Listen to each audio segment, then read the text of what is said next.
అందరికీ నమస్కారం. Victory with ash account compliance మరియు ఇటీవలి కేవైసీ నిబంధనల గురించిన ఈ వివరణాత్మక విశ్లేషణకు స్వాగతం. ఈ రోజు మనం సభ్యుల అకౌంట్స్ నిర్వహణలో వస్తున్న కీలకమైన మార్పుల గురించి, ముఖ్యంగా ఈ కేవైసీ రూల్స్ వెనక ఉన్న అసలు ఉద్దేశం గురించి మాట్లాడుకుందాం.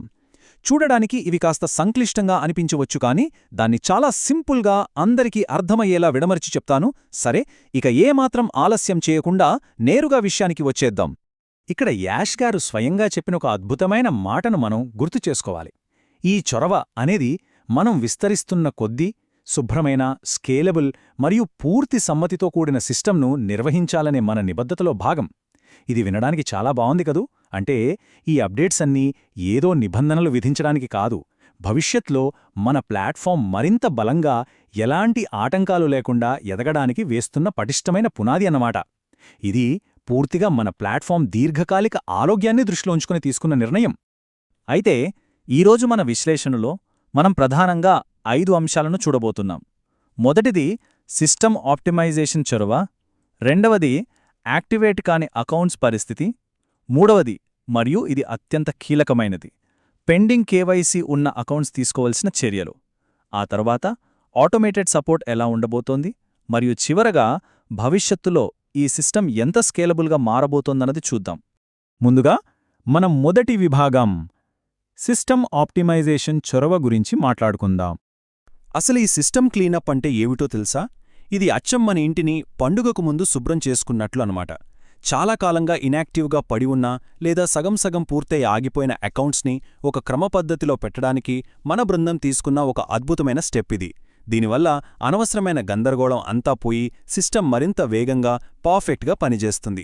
మున్ముందు రాబోయే భారీ కార్యకలాపాలకు ఇదొక క్లీన్ స్లేట్ లాగా ఉపయోగపడుతుంది. ఇక రెండవ విభాగానికి వస్తే యాక్టివేట్ కాని ఖాతాలకు ఎలాంటి నిబంధనలు ఉన్నాయో చూద్దాం. ఇక్కడ మనము ఒక ముఖ్యమైన విషయాన్ని గమనించాలి.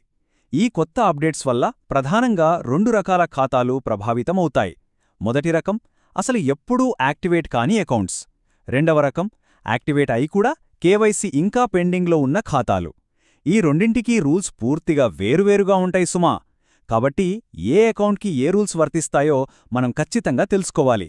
ముందుగా ఈ మొదటి రకం ఖాతాల గురించి చూస్తే, ఇప్పటి వరకు అసలు యాక్టివేట్ చేయని అకౌంట్స్ అన్నీ ఇప్పుడు ఆటోమేటిక్గా పెండింగ్ స్టేటస్కి వెళ్ళిపోతాయి. అంటే వాళ్లు ముందుగా ఆ అకౌంట్ని యాక్టివేట్ చేసుకునే మొదటి పనిని పూర్తి చెయ్యాలి. అది పూర్తయ్యాక మాత్రమే కేవైసీ చేయడానికి దారి దొరుకుతుంది. ముందుకు సాగాలంటే ఈ 2 స్టెప్సు కంప్లీట్ చెయ్యక తప్పదు. రైట్. ఇప్పుడు మూడవ విభాగం, అలాగే మనందరికీ అత్యంత అవసరమైన విభాగం, పెండింగ్ కేవైసీ ఖాతాల కోసం తీసుకోవలసిన చర్యలు. ఇక్కడే మనం చాలా జాగ్రత్తగా వినాలి. ఖాతా యాక్టివేట్ అయ్యి ఉండి కూడా కేవైసీ పూర్తి చేయని అకౌంట్స్ చాలానే ఉంటాయి. వాళ్లు ఇక్కడ చెప్పబోయే 3 అడుగులను తప్పక ఫాలో అవ్వాలి.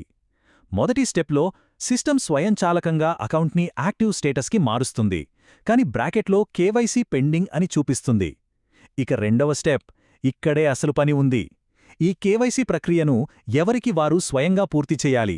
ఇది ఆటోమేటిక్గా జరగదు. ఇది సక్సెస్ఫుల్గా పూర్తయితేనే మూడవ స్టెప్ అయిన విక్టరీ విత్ యాష్ బ్యాక్ ఆఫీస్లోకి ఎంట్రీ దొరుకుతుంది. మళ్లీ బలంగా నొక్కి చెప్తున్నాను, కేవైసీ అనేది ఏదో చిన్న ఫార్మాలిటీ లాంటిది కాదు సుమా. బ్యాక్ ఆఫీస్ తలుపులు తెరవడానికి ఇదొక మాస్టర్ కీ లాంటిది. ఈ ఒక్క ప్రాసెస్ పూర్తయితేనే బ్యాక్ ఆఫీస్ యాక్సెస్ వస్తుంది. అందులో ఎలాంటి రాజీ లేదు. మన అకౌంట్ పూర్తిస్థాయిలో పనిచేయాలన్నా, ప్లాట్ఫామ్ సేవలను అతుకులు లేకుండా వాడుకోవాలన్నా ఈ కేవైసీ కంప్లీట్ చేయడం అనేది 100% తప్పనిసరి. ఇక 4వ విభాగానికి వెళదాం. ఆటోమేటెడ్ సపోర్ట్ మరియు పర్యవేక్షణ వ్యవస్థ ఎలా ఉండబోతుందో తెలుసుకుందాం. కేవైసీ అంటే కష్టమైన ప్రాసెస్ అని అస్సలనుకోవద్దు. దాన్ని అత్యంత సులభం చేయడానికి మన సిస్టమ్ పూర్తిస్థాయిలో రెడీగా ఉంది. ప్రభావితమైన ఖాతాదారులందరికీ ఏ పనులు చేయాలో గుర్తుచేస్తూ ఆటోమేటెడ్ ఈమెయిల్ రిమైండర్స్ వస్తాయి. అంతేకాదు, ప్రతి అడుగు ఎలా వేయాలో స్పష్టమైన గైడెన్స్ కూడా లభిస్తుంది.